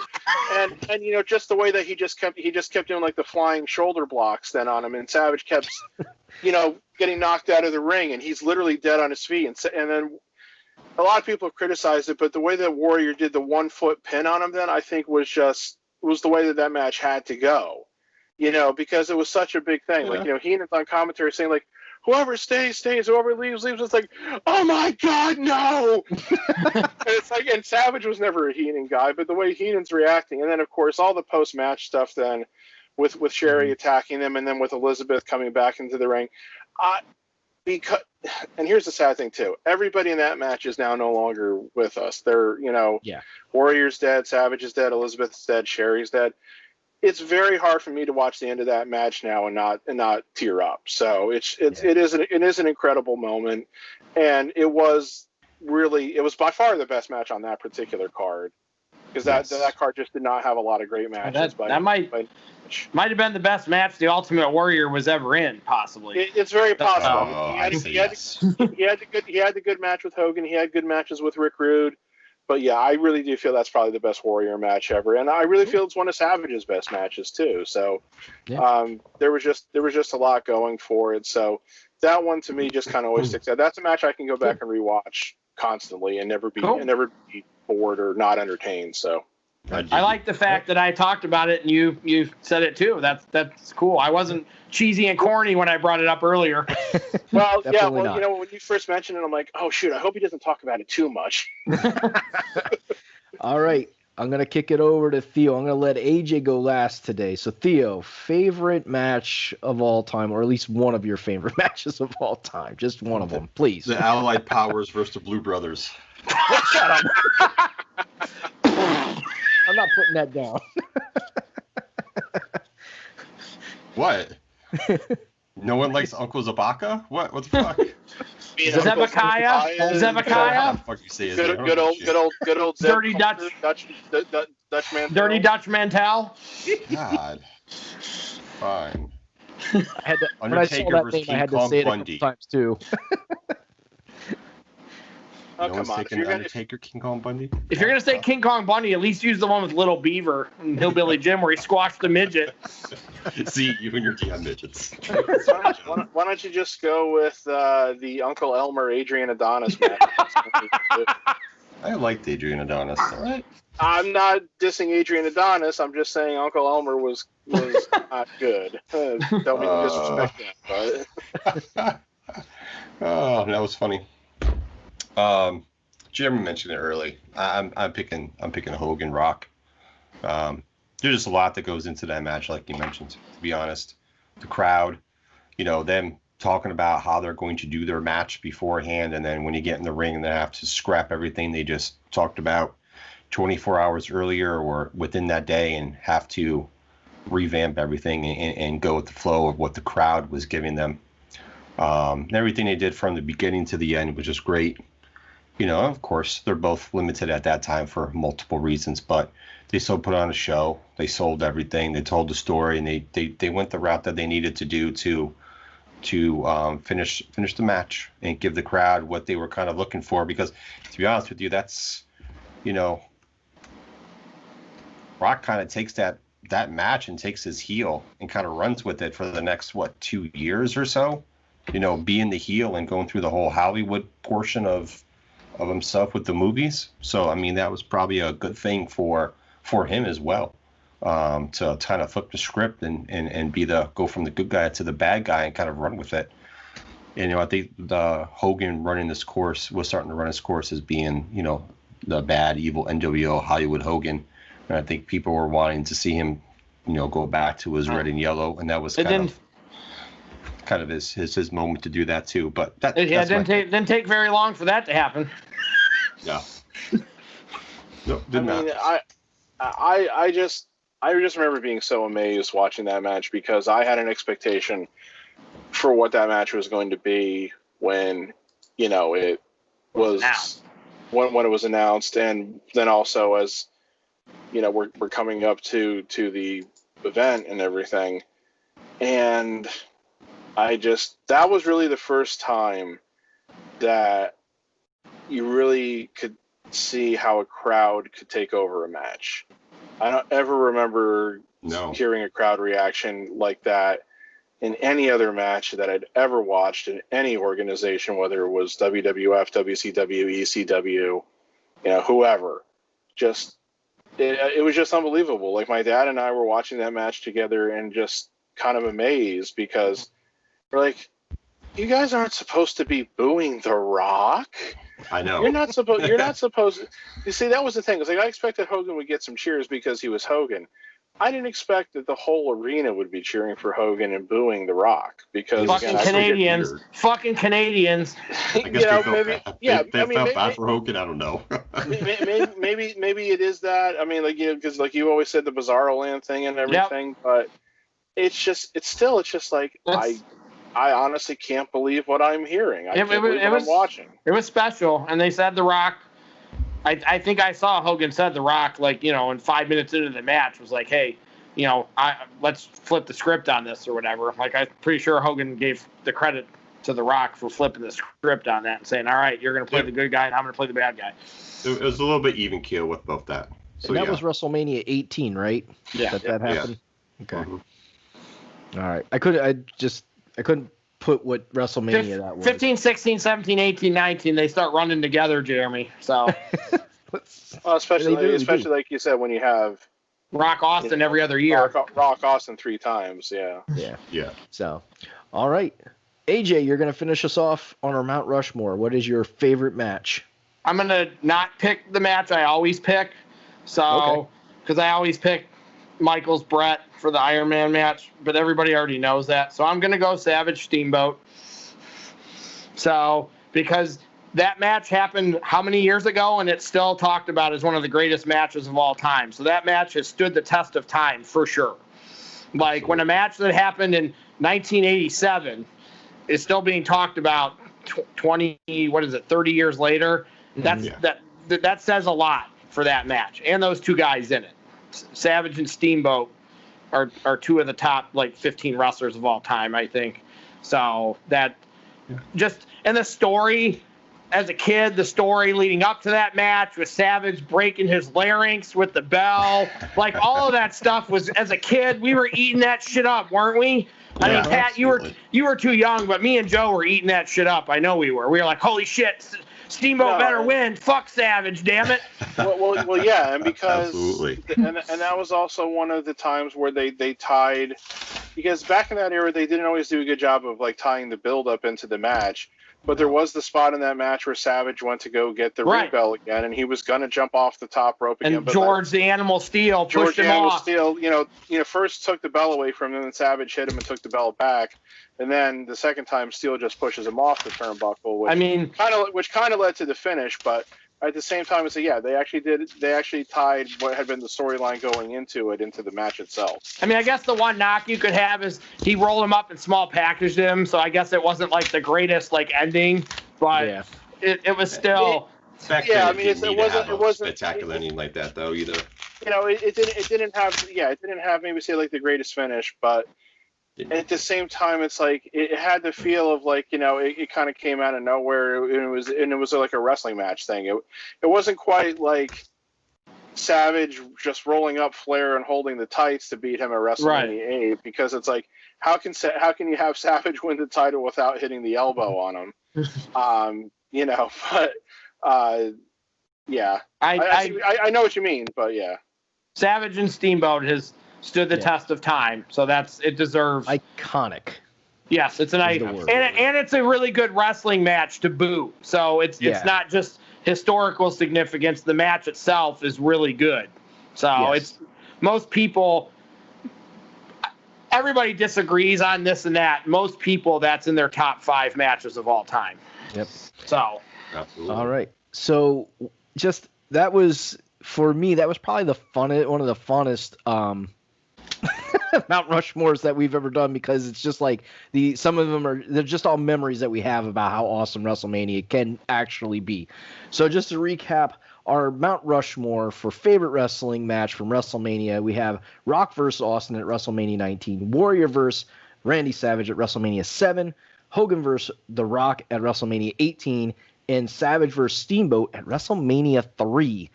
An amazing. So, it's all old. It's all like pre-WrestleMania 20. Absolutely. Yeah. Maybe that should tell the WWE something. Probably not. But I mean, yes and no, because I could have easily picked the first Michaels Undertaker match. Right, I could have too. That's one I could have picked. So and that's the match that WWE.com picked as the best ever WrestleMania match, and I think that is a very good choice, because when that match happened, that was still in the time frame of, Undertaker's not losing, the streak's not ending. But even watching that back yesterday, there were so many times during that match where I went, oh shit, he may actually lose. So, that's why that match is so awesome. Thank you. I didn't ask for your freaking input on that, but thank you anyways. Well, you know what they say. Jeremy doesn't want it. I'm still going to give it. We're going to leave that one alone. Oh, I gave you the setup on a tee. So we're going to wrap this up and say goodnight to everybody. We really do appreciate you guys watching.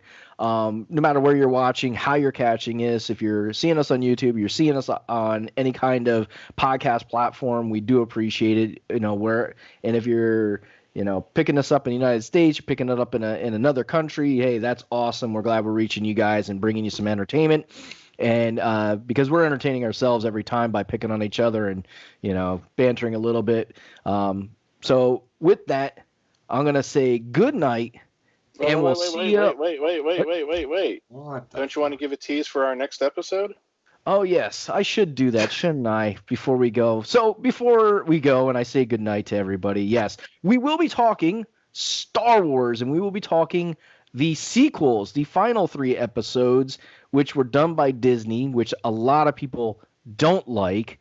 But I still think they're fucking fantastic movies because they're Star Wars movies, regardless of the fucking fact that Disney did them. So to all those people that don't like them because they're Disney, well, you guys are way too involved in, well, we'll just leave it at that. You're way too involved in what you think Star Wars really is.